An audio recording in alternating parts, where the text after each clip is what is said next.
Everyone who's watching online. This is the South Florida Tech Podcast, a weekly show where we bring you the awesome, innovative people building our South Florida tech community. Each week, we'll introduce you to one of the Sunshine State's top tech leaders, learn about who they are, what they do, and have some fun conversation along the way.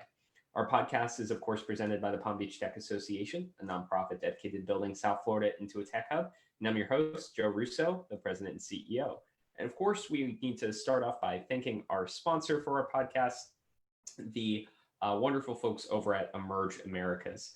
Each year, global enterprises, disruptive technology, and elite startups are highlighted at Emerge's premier tech event connecting the Americas, held in Miami Beach, and to date has hosted companies, people, and organizations from over 40 countries and featured over 250 speakers.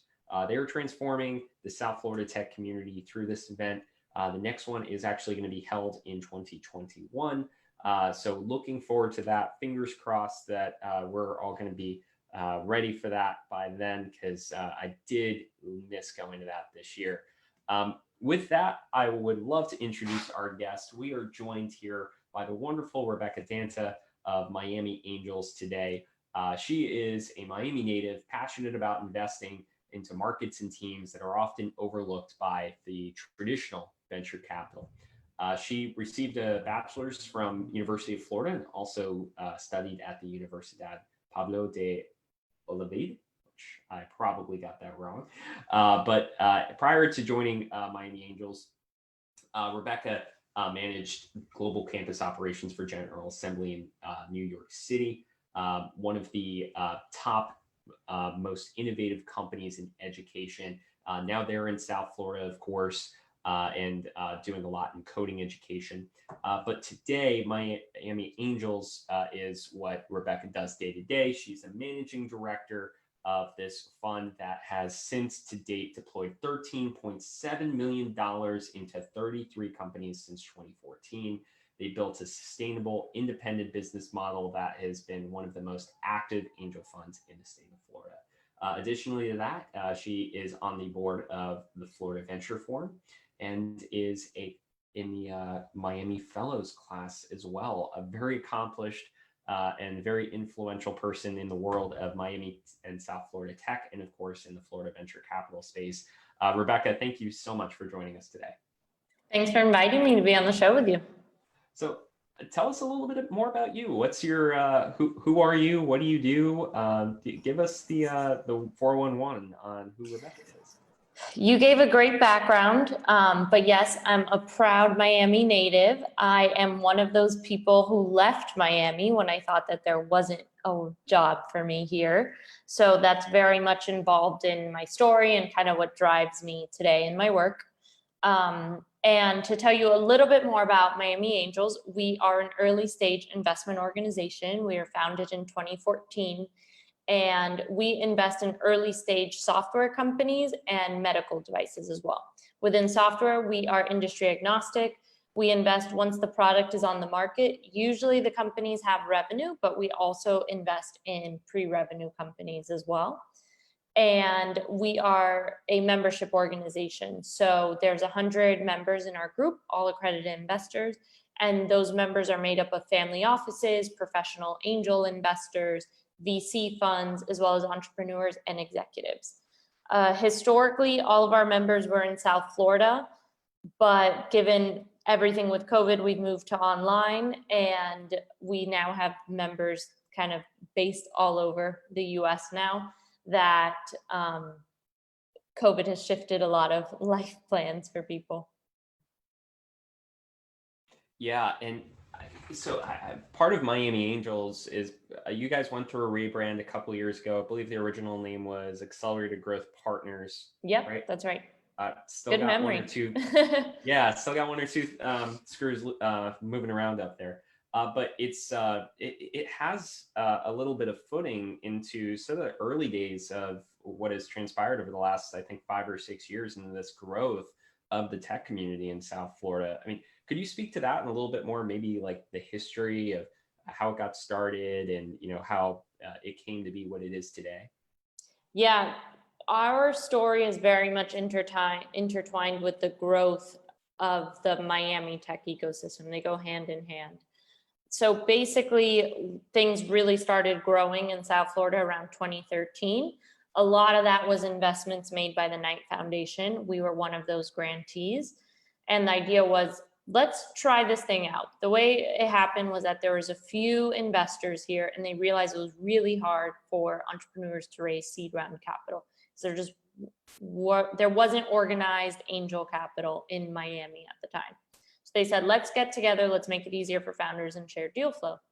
The group started growing, and we started getting more deal flow, and we said, this needs to be professionally run. Let's really make an investment in growing this organization. So the Knight Foundation gave us the original grant to get started, and the idea was grow your membership base enough so that you can be a sustainable organization. Of course, that was a huge bet. No idea if we were going to be able to do that.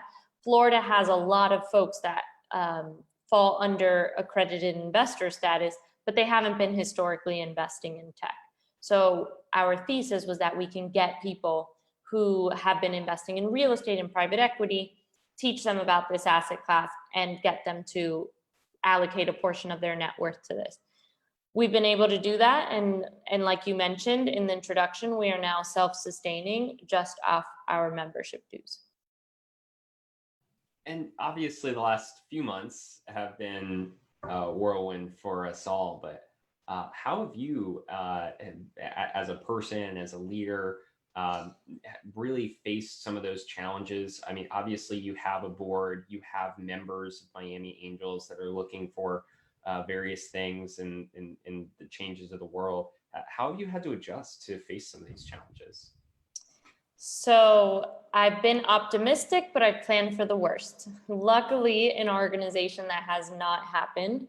When this all started, I wasn't sure if people were going to completely get out of the market. Fortunately, that has not happened. We actually had in Q2 our most active investment quarter to date. So we've been very opportunistic, very in tune with the investors, what they want to see, as well as the market. And one of the first things we did, of course, was move everything online. Also had no idea what that was going to look like for our organization, because we're very much community driven. We meet in person. It's important that people know each other and have discussions. But I did a ton of research, tried to figure out how to host good Zoom meetings where people discuss and feel comfortable talking. And we've been able to achieve that. And we've had great pitch evenings, and we've very much still been actively investing.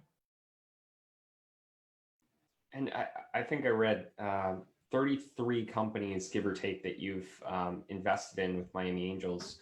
How have you supported them historically, and maybe over the last few months? What is the organization and the members doing, not just to invest, but also support these companies? So being an angel group, we don't typically, my goal, I'm realistic that they're not going to exit in the next round. So I don't focus on that. What they most need, what we've identified they most need help with, is with talent, hiring, and fundraising. So to that end, what I've done is grow my network of seed stage investors as well as Series A investors, so that I can make those introductions when they're ready. Then the other thing is talent. So we were often hearing from our companies, it's so hard to find talent here. And usually after they raise from us, they're typically, it's just co-founders and maybe one or two other employees. So they're usually making their first round of hires. They're hiring 3 to 5 people after they raise from us. So when I was hearing that it was hard to find talent here, that wasn't necessarily in line with what I was seeing in the market, though, because on the investor side that I deal with in Miami Angels, I was seeing people sell companies and move here, launch companies, and just seeing a lot of talent being imported here. So what I decided to do was launch something called the Talent Scout, which is a monthly talent newsletter. And it's an inverse of a job board. So what we do is send the profiles of 2 job seekers out to startups in South Florida. So if you're a startup listening to this today and you're hiring, reach out to me. We can share my email in the show notes, but it goes out to startups and it's completely free to hire. And if you are looking for work today, a full-time job at a tech startup in South Florida, then I would also love to talk to you. Got to throw those calls to action in there too. So, you've invested in a number of companies out there, but I think part of what really kind of gets you there is also being involved in the community and getting the name out there of what Miami Angels does, who they're supporting. So I know community involvement has always been a priority for you. How have you gone about that? I mean, I know through Florida Venture Forum and some of the other groups in Miami, but what is that priority to you, especially if we could actually be in person to get out there and to try and do to support the community? Yeah, so like you mentioned, I worked in New York City before this, and I got to see the tech ecosystem there. It's huge, it's sprawling, like the city. And I really found it hard to break in there. And once I decided I wanted to move back to Miami, I knew I wanted to get more involved. One, because even though I was from Miami, I really didn't have a sense of what was going on here. So I wanted to really amplify that message and be involved. So in coming back here and looking for work, I said, I want to be involved in startups. I want to work at a startup. I don't know what it's going to look like. Luckily, I landed at Miami Angels and it was a great choice. But I think having that kind of that experience in the past is what has driven me. And what I found in South Florida is that it's actually a very inviting environment. I knew no one in the tech community. I had no contacts when I moved here. I actually got my job through a cold LinkedIn message. So I'm part of that and I want to make it work. So that's what drives me to be involved in the community. And then of course it benefits Miami Angels that people know who we are, that we're investing. And it's always been really important to me that we are accessible, we answer cold emails and things like that. So we're really a community resource. So you got your job by a cold LinkedIn message. Yeah, Raul Moas was the managing director at the time. He was the hiring manager. And I saw the job listing on Angel List and then did my research and I sent him a short note and I said, hey, I'm interested in this. Can we talk about it? I'm sure it was a little more polished and professional than that, but I always tell people it should be short and to the point, and it worked. So bold move. Glad that worked out for you. Yeah. So obviously you're Miami through and through. What has attracted you to, I guess, come back to Miami and be a part of this community here in South Florida, and kept you here, I guess, for most of your life by now? Yeah, so I talked a little bit about why I came back. Well, I left because I thought that there were no job opportunities for me in tech. I knew I wanted to work in tech. And what brought me back was the quality of life, the family. So there's of course that for personal reasons, but now the difference is I can stay here professionally as well, which is a huge piece of the puzzle. And that's actually in line with the larger vision of what we're doing at Miami Angels. Our bigger vision is building the ecosystem. And actually our founding members, they say their secret mission was to make it so that their kids would move back to Miami after college so they had jobs where they can work. But we're actually seeing that happen. And of course, there's so many players in the South Florida ecosystem that are making it happen. But being very in tune, again, on the investor side and whatnot, I am seeing so many people moving back here. So there's really palpable changes as far as job opportunities down here. Yeah, and one of the things I've noticed, just there's a lot of people even I went to school with, or knew growing up, that are realizing those opportunities are here in South Florida now and starting to look back and peek back at them. If anything, now that remote work is becoming more prominent, common for all of these major companies, that they don't need to be in the big cities anymore. They can be around family and friends in a lot bigger way. So I'm hoping that trend will continue so we can get some of the best and brightest folks back here. But uh, one of the things that I always try and ask people on the podcast here is tell us a little bit about you as a person. Like, what do you do on the weekends? What do you do that is like a quirky hobby that people might not know about you? What does Rebecca do off of the whole Miami Angels topic? I always find this question so hard because I'm not very interesting. I don't have any very cool hobbies.